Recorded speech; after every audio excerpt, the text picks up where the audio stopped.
Bonjour tout le monde.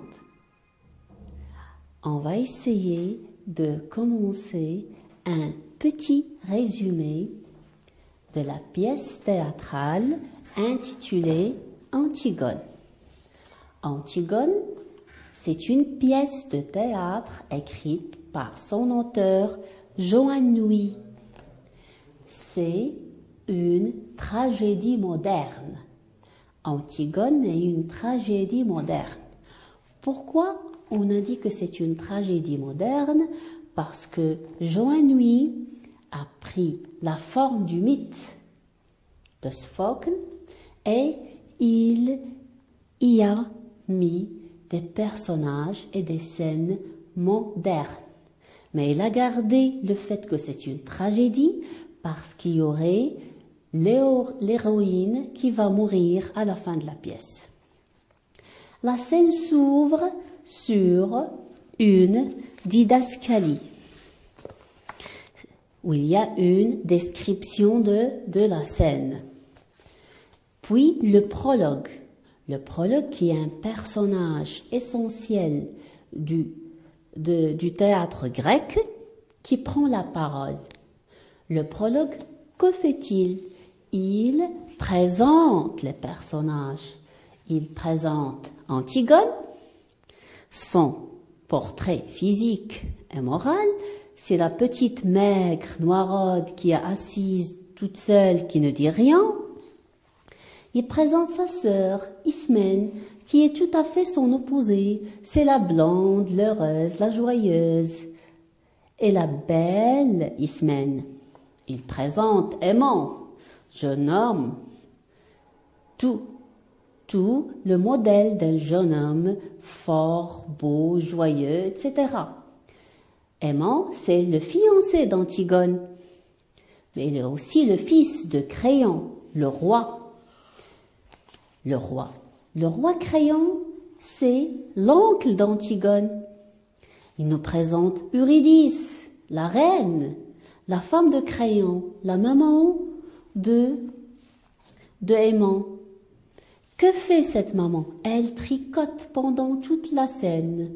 Elle va se contenter d'une seule chose. Vers la fin, elle va se lever pour mourir.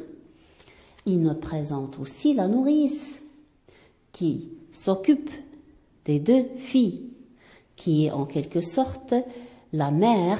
Elle est la remplaçante de la mère de Ismène et de Antigone. Il nous présente le page qui accompagne le roi. Il nous présente le messager qui sait déjà cet homme qui va venir annoncer la mort de Aimant à Eurydice. Il nous présente tous les personnages qui vont jouer la scène. Il nous annonce même le fait que Antigone va mourir à la fin. Et il lance le jeu. Une fois que le prologue a fini, du mouvement, tous les personnages quittent la scène. Il y aurait la nourrice, Antigone, qui va entrer. Où était-elle? Elle est sortie la nuit. Antigone était dehors la nuit. Alors il y aurait le premier dialogue entre la nourrice et Antigone. La nourrice a peur pour Antigone. C'est une jeune fille, belle. Mais la nourrice, c'est une femme simple. Donc elle a des soucis de tout le monde. Elle a peur pour Antigone, la fille. Il a peur pour la réputation de la fille, il a peur pour la réputation de la princesse. Au moment où Antigone, quand il s'adresse à sa nourrice, elle parle d'une manière philosophique, d'une manière élevée. Et ça, c'est remarqué même au niveau du dialogue.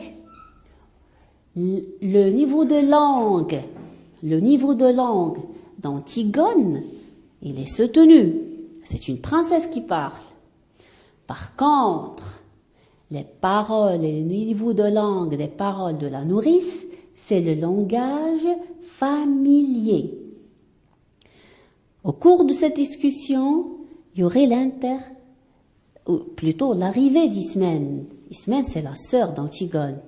Ismène est anxieuse, c'est-à-dire elle a un peu peur.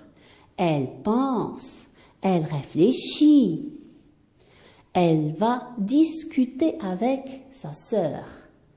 Mais là, Antigone va envoyer